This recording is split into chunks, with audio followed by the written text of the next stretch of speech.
मेरे बहुत सारे बहन भाई ऐसे हैं जो कि कभी ना कभी ज़िंदगी में रिलेशनशिप में रहे, इमोशनली बहुत ज़्यादा अटैच हो गए उस शख्स से, उसकी बातें सुनकर, उसकी अदाएं देखकर बहुत ज़्यादा अटैच हो गए, लेकिन अब वो आगे नहीं बढ़ पा रहे, अब वो लाइफ में मूव ऑन नहीं कर पा रहे, अब वो शख्स उनके ब्रेन में आके जो है स्टक हो गया है, वो निकल नहीं रहा। अब याद करें वो लम्हात जब वो शख्स आपको हमेशा के लिए छोड़ कर चला गया था, आपको अपना आदी तो बना लिया उसने, चाहे वो लड़का हो चाहे लड़की, उसने आपको अपना आदी बना लिया और उसके बाद आपको इसी तरह इसी हाल में छोड़कर चला गया। अब याद करें वो कैफियत कि उस वक्त आप कितना रोए थे, आपकी क्या हालत थी, आपके हाथ पांव कांप रहे थे, आपको कुछ अच्छा नहीं लग रहा था, जमीन अपनी तमाम कुशादगी के बावजूद आप पर तंग पड़ गई थी, तंग हो गई थी, आपको सब कुछ धुंधला धुंधला दिख रहा था, काला काला दिख रहा था, कुछ भी रोशन नहीं दिख रहा था।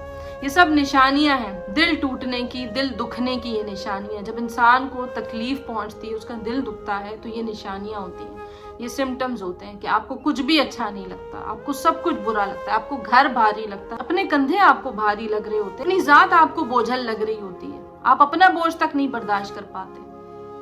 ये वो कैफियत है जब कोई इंसान आपको छोड़कर चला जाता है और फिर ताहयात आपके दिमाग से वो नहीं निकलता।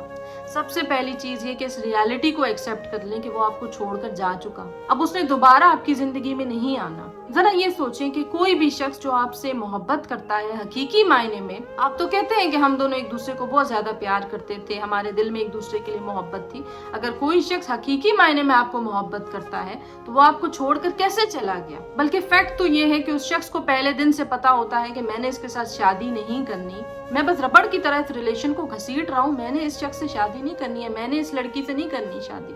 वो शख्स वाकिफ था इस बात से, वो लड़का वाकिफ था इस बात से कि मैंने इस लड़की से शादी नहीं करनी, इसी तरह वो लड़की वाकिफ थी कि मैंने इससे शादी नहीं करनी। वो शख्स आपको सिर्फ अपना आदी बनाकर और आधा मेंटल बनाकर चला गया। लड़के लड़कियां इतने भोले होते हैं कि वो उसके जाने के बावजूद दुआएं कर रहे होते हैं कि या अल्लाह वो वापस आ जाए, वजीफे पूछ रहे होते हैं कि या अल्लाह किसी तरह से वो वापस आ जाए। उल्टा ये समझ रहे होते हैं कि वो शख्स बहुत ही ज्यादा बेचारा है, वो फंसा हुआ है, वो कशमकश में है, मुसीबत में है, तकलीफ में है।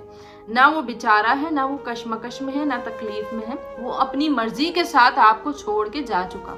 अब उसकी वापसी का इंतजार ना करें, ये वापसी का इंतजार आपको ताहयात आगे बढ़ने नहीं देगा। आगे बढ़ने के कुछ तरीके होते हैं जो हमें कोई बताता ही नहीं है। उस शख्स को हर जगह घूरना बंद कर दें। आप जो स्टॉक करते हैं उसको जाकर देखते हैं कि वो FB पर कब ऑनलाइन आया था, या वो Instagram पर कब ऑनलाइन आया था, लास्ट सीन उसने कब किया था, किस किस को उसने अपने पास ऐड कर लिया, या उसने कौन सी लेटेस्ट तस्वीर लगाई है, या व्हाट्सएप पे उसने कौन सा लेटेस्ट स्टेटस लगाया, तो उसके दोस्तों के जरिए या किसी भी जरिए आप उसको स्टॉक करना, उसको घूरना बंद कर दें। इसको डिजिटल ट्रिगर्स कहते हैं, और ये तब होता है जब आप उसको सोशल मीडिया पर सर्च करते हैं, उसकी एक्टिविटीज पर नजर रखते हैं, और उसके बाद आपका डिप्रेशन मजीद बढ़ता है। ऐसा इंसान कभी भी आगे नहीं बढ़ सकता जो हर वक्त उस शख्स को स्टॉक करता रहे, उस शख्स को देखता रहे, उस पर नजर रखता रहे जो उसको छोड़कर जा चुका है। कंप्लीटली कट ऑफ करने का क्या तरीका? अगर आपके पास उस शख्स का कोई भी सामान रखा हुआ है जो उसने आपको दिया है, उसको हटा दें, फेंक दें, गिरा दें, ट्रैश कर दें, सोशल मीडिया पर उसे घूरना बंद कर दें। वो शख्स आपकी रिस्पेक्ट नहीं करता, आपसे प्यार नहीं करता।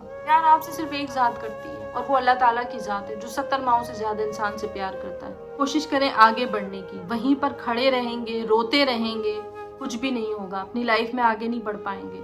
हर ऐसे शख्स से दूर हो जाएं जिसका ताल्लुक कहीं ना कहीं उस शख्स से था जो आपको उसकी याद दिलाता है। हर ऐसी जगह पर जाना छोड़ दें जहां पर आपकी यादें वाबस्ता थी उस शख्स के हवाले से।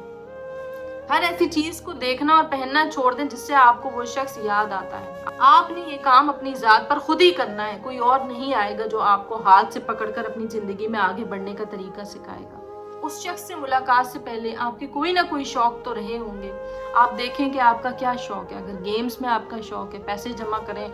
आपका PS का शौक है, पैसे जमा करें, उससे PS ले लें। आपका उम्रे का शौक है, आहिस्ता आहिस्ता पैसे जमा करें, अपना उम्रा अदा करने चली जाएं।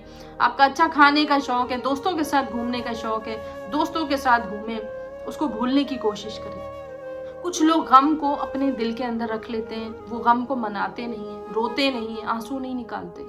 उस वक्त रोना बहुत ज्यादा जरूरी होता है, क्योंकि रोता वही इंसान है जिसने एक्सेप्ट कर लिया होता है कि वो शख्स मेरी जिंदगी से अब जा चुका है, अब दोबारा वो मेरी जिंदगी में नहीं आएगा। जिस शख्स के आंसू निकल रहे हैं, जो रो रहा है, उसने इस गम को, इस तकलीफ को मान लिया है। देखिए, तकलीफ आपको महसूस होगी, लेकिन एक बात याद रखें कि वक्त की सबसे अच्छी बात यह है कि वक्त रुकता नहीं है, वक्त थमता नहीं है। وقت گزر جاتا ہے اور یہ وقت بھی گزر جائے گا. آپ اس قدر تکلیف میں ہیں, صرف یہ سوچ لیں کہ اس تکلیف کا ریزن کیا ہے. کون بنا ہے اس تکلیف کا ریزن؟ وہی شخص بنا ہے جس پر آپ سب سے زیادہ یقین کرتے تھے کہ وہ آپ کی خوشیوں کا خیال رکھے گا یا رکھے گی. وہی شخص آپ کے اس غم, آپ کی اس تکلیف کا ریزن بنا ہے. ایسا غم کیا اس سے پہلے آپ کو کبھی ملا تھا؟ ایسی تکلیف کیا اس سے پہلے کبھی آپ کو آئی تھی؟ اس کا تو یہ مطلب ہوا کہ یہ آپ کی زندگی کا سب سے بڑا غم ہے, سب سے بڑا دکھ ہے. اور وہ دکھ اور وہ غم آپ کو کس نے دیا؟ اسی شخص نے دیا جو آپ سے سب سے زیادہ پیار کرنے کا دعویٰ کرتا تھا. ہماری پیاری ماں ام سلمہ بتاتی ہیں کہ وہ ابو سلمہ سے یعنی کہ اپنے شوہر سے بہت زیادہ محبت کرتی تھی, بہت زیادہ محبت.